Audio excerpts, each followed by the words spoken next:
Kali ini kita akan membahas alur cerita serial lanjutan dari video sebelumnya.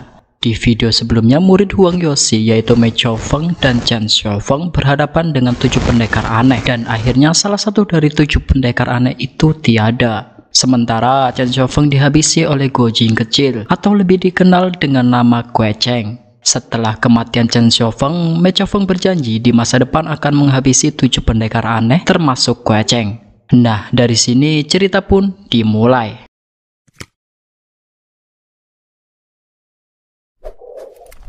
Sepuluh tahun kemudian setelah kejadian itu, Kue Cheng mulai tumbuh dewasa, akan tetapi bela dirinya masih sangat jauh dari kata sempurna. Suatu malam ketika sedang berlatih, Kue Cheng bertemu dengan seseorang. Orang itu dengan mudah mengambil pedang Kue Cheng dan menancapkannya pada sebuah batu.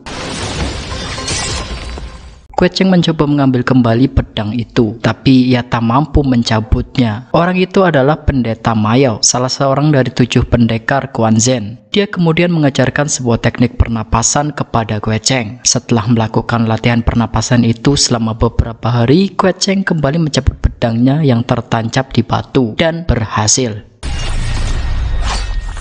Setelah menguasai teknik pernapasan tersebut, ilmu bela diri Kue Cheng mengalami peningkatan sehingga sangat mengejutkan para gurunya. Kesen sebagai yang tertua di antara mereka menanyai Kue Cheng. Ia mengakui bahwa dirinya melatih sebuah teknik pernapasan di bawah bimbingan seseorang. Namun dia sudah berjanji untuk tidak mengungkapkan identitas orang tersebut kepada siapapun. Kesen tak mau memaksa Kue Cheng dan membiarkannya beristirahat. Tapi keenam pendekar aneh itu tentu tak begitu saja membiarkan muridnya. Malam harinya mereka mengikuti Kue Cheng untuk melihat siapa yang ia temui. Ketika sampai di bukit, mereka menemukan sebuah tengkorak yang memiliki 10 lubang. Itu adalah bekas latihan cakar tulang putih 9 jin milik Mei Chaofeng. Keenam orang tersebut menjadi marah karena menganggap Kue Cheng sudah menjadi murid dari musuh terbesar mereka. Sementara itu Kue Cheng yang naik ke bukit ditarik oleh pendeta Mayao. Dia menyembunyikan Kue Cheng karena melihat kemunculan Mei Chaofeng di sana. Di sisi lain, keenam orang aneh bertemu dengan Mei Chaofeng dan segera bertarung.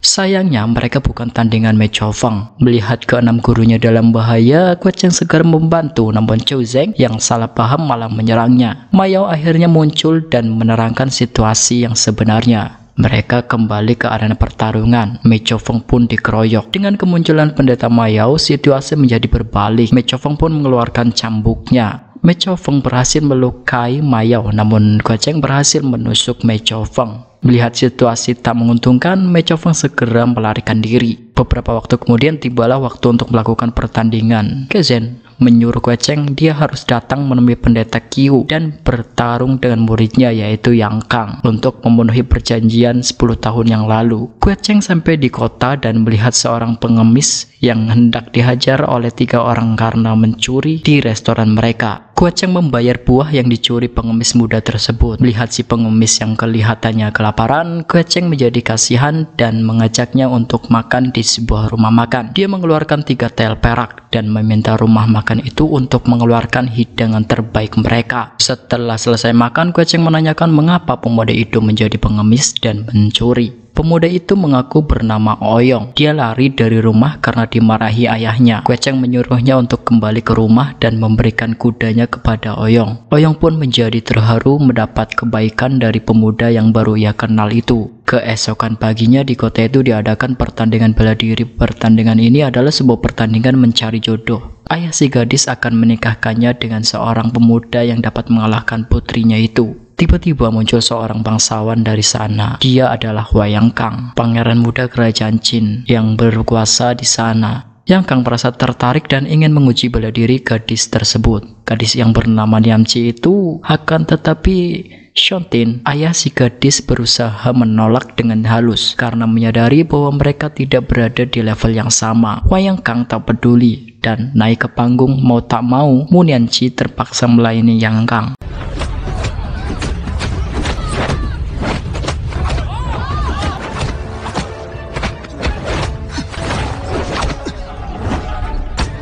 Setelah beberapa jurus mempermainkan Nianqi dan mengambil sebelah sepatunya, Xiao Tian kemudian mengundangnya ke penginapan untuk membicarakan masalah pernikahan. Akan tetapi Wayang Kang mengatakan bahwa dia tak berniat menikahi Nianci. Dia hanya bertanding untuk bersenang-senang dan sepatu Nianci akan disimpan sebagai tanda kemenangannya. Mendengar putrinya dihina seperti itu, Xiaotin menjadi sangat marah. Tapi dia juga bukan tandingan Pangeran Yang Kang.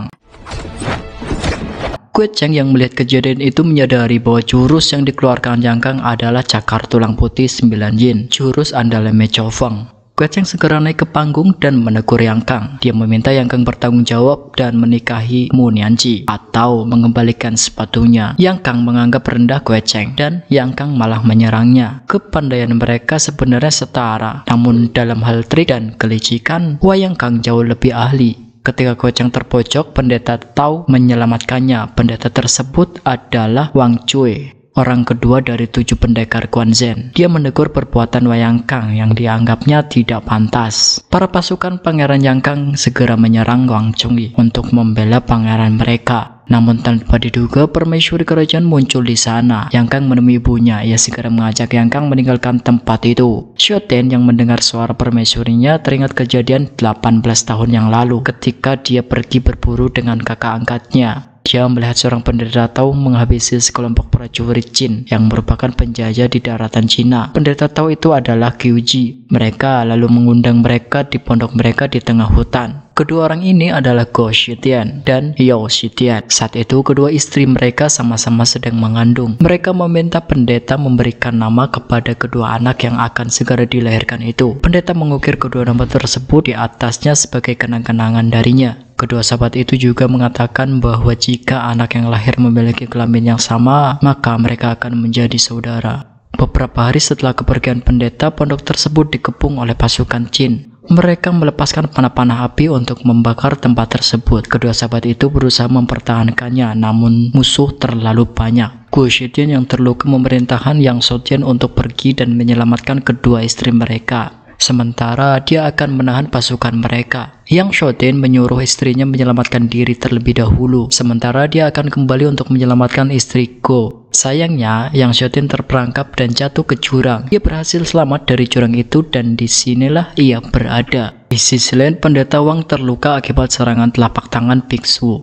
Ternyata tangan biksu tadi mengandung racun. Dia meminta Kue Cheng membawanya ke tempat yang aman untuk memulihkan luka dalamnya. Di tengah jalan mereka dihadang oleh 4 orang yang ingin menangkap mereka untuk diserahkan kepada Wayang Kang. Namun tiba-tiba Oyong muncul dan menyelamatkan mereka berdua.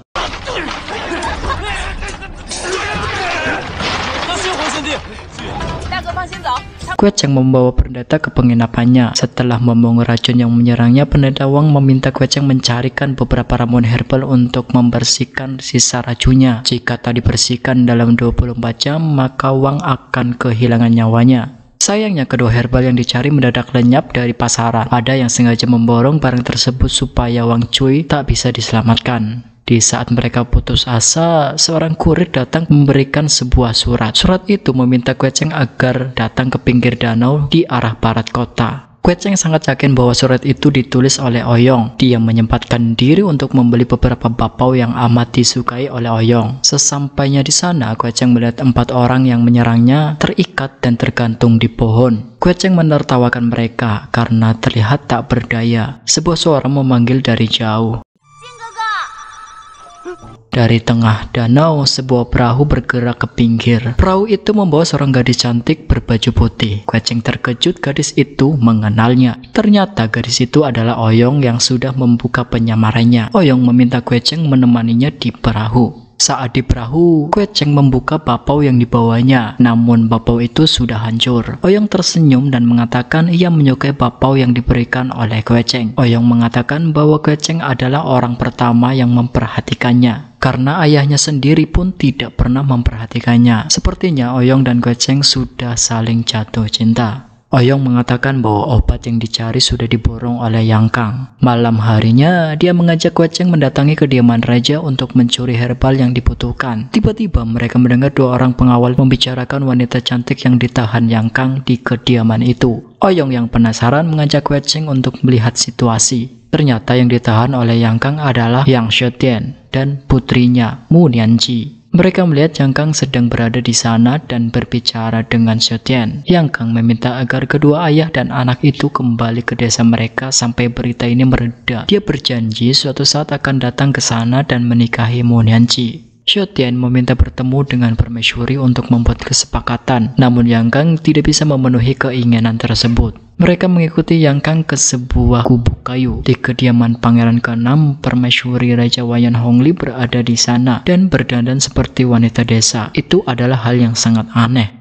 Ternyata sang permaisuri meminta Yang Kang mengundang Xiaotian dan Nianqi ke sana untuk sebuah permintaan maaf. Namun Yang Kang yang jahat malah memenjarakan mereka tanpa sepengetahuan sang ibu. Setelah mengetahui apa yang terjadi, Oyong lalu mengajak Kue Cheng melanjutkan rencana awal untuk mencari herbal. Oyong menangkap seorang pelayan dan mematahkan tangannya. Kemudian dia menyuruh orang itu untuk meminta obat kepada Yang Kang agar tangannya tak menjadi cacat. Dia juga meracuni pelayan itu dengan jarum dan mengancam jika si pelayan tak membawakan obat yang ia minta, maka pelayan akan tewas dalam waktu 6 jam saja. Si pelayan segera menemui Yang Kang di kediaman permaisuri dan meminta obat untuk tangannya. Seperti yang beritakan Oyong karena berada bersama sang ibu, Yang Kang berpura-pura baik dan menuliskan surat hal yang harus diberikan si pelayan kepada istana agar dia segera diobati. Yang Kang selalu bersandiwara menjadi pemuda yang baik di hadapan ibunya, walaupun dia tak pernah mau membuat ibunya marah dan bersedih.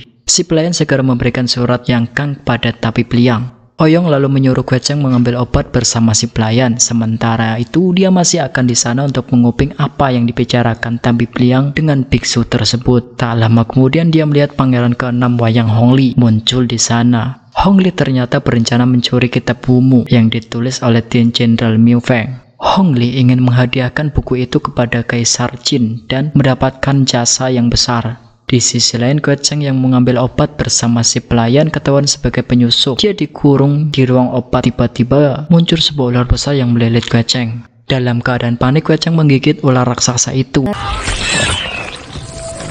Tiba-tiba terjadi keanehan.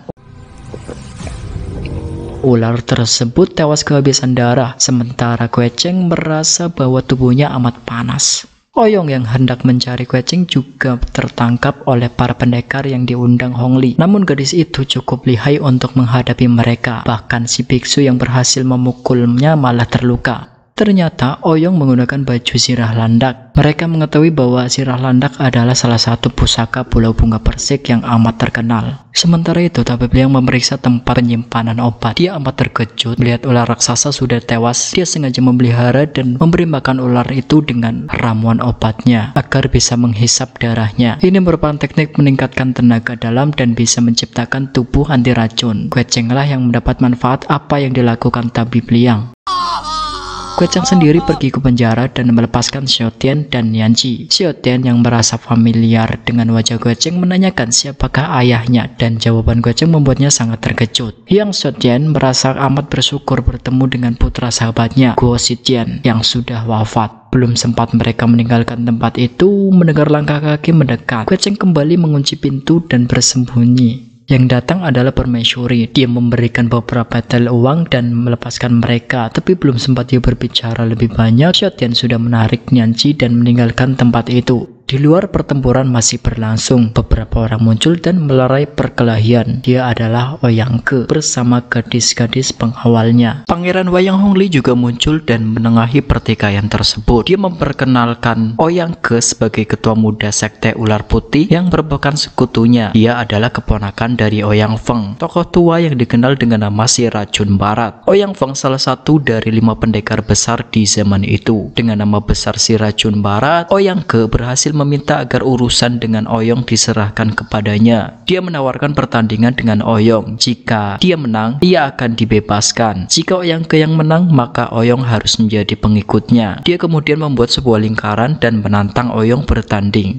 Siapa yang berhasil mendorong lawan keluar dari lingkaran itu akan dinyatakan sebagai pemenang. Jika keduanya keluar dari lingkaran itu, maka Oyang Ke yang akan dinyatakan kalah. Namun tiba-tiba gadis itu meloncat keluar dari lingkaran. Dia mengatakan bahwa dia keluar bukan karena Oyang Ke, tapi jika Oyang Ke mengejarnya, maka mereka berdua berada di luar lingkaran, dan artinya Oyang Ke adalah pihak yang kalah. Sementara itu Kue Cheng kembali bertemu dengan 4 pendekar itu. Namun kali ini kemampuan Kue Cheng sudah meningkat pesat akibat darah ular yang dimakannya. Dengan mudah dia menjatuhkan 4 pendekar tersebut.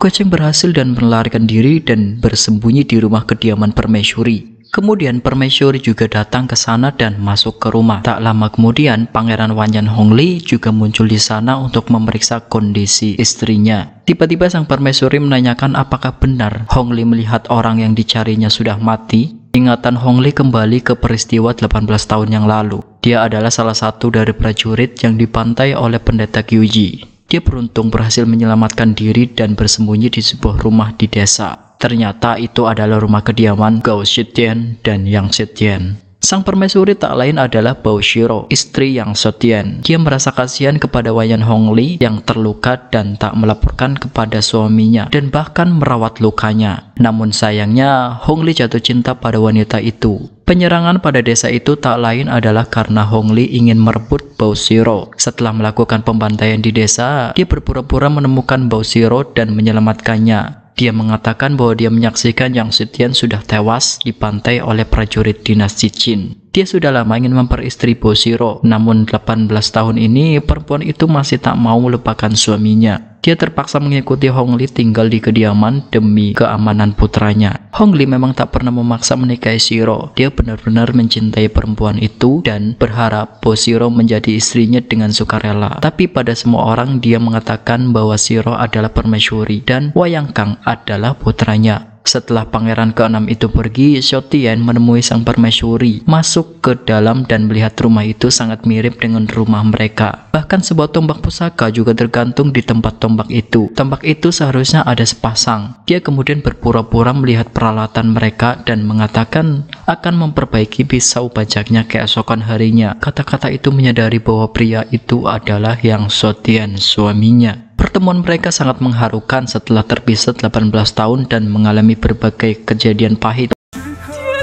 Pada akhirnya mereka dipertemukan kembali. Namun pertemuan itu terputus dengan kehadiran Yang Kang. Shiro menyembunyikan Yang Shitian dan belum mau menceritakan hal ini karena watak Yang Kang yang sangat bergantung pada statusnya sebagai pangeran. Dia tak akan bisa menerima kenyataan bahwa ayahnya adalah seseorang yang miskin dari desa. Tapi Yang Kang mengetahui ibunya menyembunyikan sesuatu. Ia mengambil tombak dan melemparkannya ke arah lemari. Bao Shiro menahan Wayang Kang dan mengatakan bahwa pria itu adalah ayah kandungnya. Ia sebenarnya bermarga bukan Wang seperti yang selama ini diketahuinya. Bao Shiro memperlihatkan ukiran marga yang ditombak pusaka keluarga adalah kebenaran. Namun Yang Kang tak bisa menerima hal itu. Dia terbiasa hidup mewah sebagai pangeran. Dia tak mau menerima kenyataan bahwa ternyata ayahnya adalah orang desa yang miskin. Melihat putranya yang keras kepala, Bao Shiro membenturkan kepalanya sendiri ke tiang kayu dan jatuh pingsan. Yang Shitian segera membawa Shiro pergi. Yang Kang berusaha menahannya, akan tetapi mereka pun pergi meninggalkan Yang Kang. Yang Kang tak percaya pada apa yang ia alami. Sementara Kue Cheng menghampiri Ouyang yang masih berusaha melarikan diri dari pengejaran mereka, lalu bersembunyi di sebuah sumur kering. Ternyata itu adalah tempat persembunyian Mei Chao Feng. Dia menangkap Kue Cheng dan berniat menghabisinya. Tapi panggilan Ouyang mengejutkannya. Ternyata Mei Chao Feng adalah murid dari ayah Ouyang. Ouyang memainkan jurus telapak Dewa Luying yang merupakan jurus andalan Pulau Bunga Persik. Mei Chao Feng menjadi ketakutan. Ouyang pun kemudian mengatakan jika Mei Chao Feng mau menghentikan orang-orang yang mengejarnya, maka dia akan meminta ampun pada ayahnya. Mei Chao Feng itu pun menyanggupinya. Mereka melarikan diri. Dengan kaki yang tak bisa berjalan, mereka muncul dan menghalangi mereka di sana. Ouyang menyadari bahwa Mei Chao Feng mengalami kelumpuhan di kakinya. Dia hanya mengandalkan kekuatan tangan, sementara gerakan kaki diarahkan oleh Kue Cheng. Mereka pun berusaha menjatuhkan Kue Cheng terlebih dahulu. Sementara itu Yang Shitian dan rombongannya berhasil ditemukan oleh Yang Kang. Ia tak memperdulikan ayah kandungnya sendiri dan menyuruh para prajurit membunuh Yang Shitian. Di saat yang genting itu, pendeta Mayao muncul dan membantu Yang Shitian. Menyadari kehebatan Mayao, Hongli memerintahkan Yang Kang untuk memanggil para pendekar. Yang Kang kembali ke istana dan menyampaikan perintah pangeran ke-6. Mereka pun meninggalkan Kue Cheng dan kelompoknya. Namun tiba-tiba kali ini yang muncul adalah 6 pendekar aneh yang langsung menyerang Mei Chao Feng. Kue Cheng segera menghalangi para gurunya. Dia lalu menceritakan bahwa Mei Chao Feng telah menolongnya. Dia meminta agar keenam gurunya melupakan dendam mereka untuk sementara. Di sebuah pondok, Me Chow Fong memberitahukan pengalamannya kepada Ouyang. Setelah dia meninggalkan Pulau Bunga Persik, dia bertarung dengan 7 pendekar aneh. Dia berhasil membunuh 1 dari mereka, namun dia menjadi buta akibat senjata Kesen. Sementara Chen Xiaofeng juga terbunuh. Dia kemudian bersembunyi di kediaman pangeran ke-6 dan menjadi pelayan di sana. Setiap malam dia selalu melatih kungfunya untuk membalaskan dendam Chen Xiaofeng. Suatu hari, Wayang Kang melihatnya sedang berlatih. Wayang Kang kecil lalu membawanya ke gua bersembunyi agar bisa berlatih tanpa terlihat orang lain. Sebagai imbalannya, Me Chow Fong harus mengangkat pangeran kecil itu sebagai muridnya. Di sisi lain, orang-orang Qin masih terus memburu Xiong Tian. Ia membawa Shiro. Terjadi pertempuran yang tak seimbang. Yang Kang hendak membunuh Yang Tian dihalangi oleh pendeta. Ia adalah gurunya sendiri, tapi Yang Kang memang benar-benar murid yang tak berbakti. Dia malah meracuni gurunya sendiri. Mereka kalah jumlah. Xue Tian terluka walaupun kenyataannya sudah di depan mata, namun Yang Kang tetap tak mengakui ayah kandungnya. Dia lebih memilih menjadi pangeran terhormat dinasti Qin. Hong Li berusaha membujuk Shiro, namun perempuan itu tetap tak mau meninggalkan Yang Tian.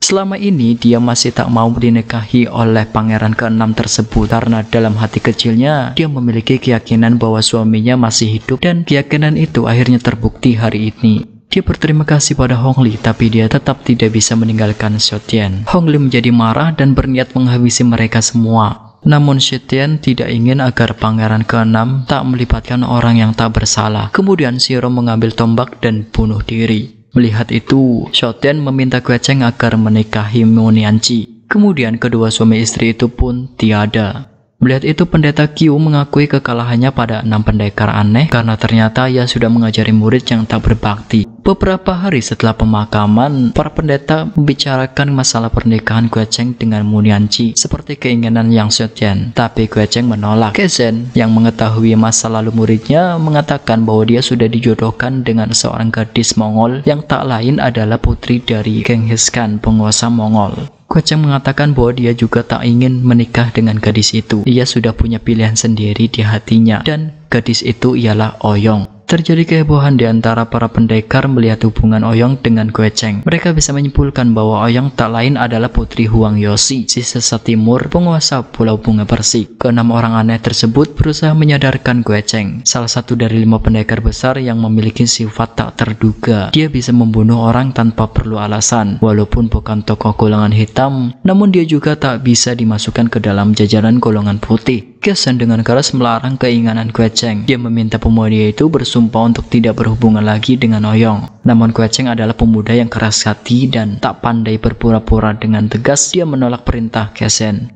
Tiba-tiba ternyata Ouyang yang mereka bicarakan malah muncul di hadapannya. Kue Cheng dan Ouyang pun meninggalkan tempat itu. Nah, kita akan lanjutkan cerita ini pada part berikutnya. Sampai jumpa di video selanjutnya.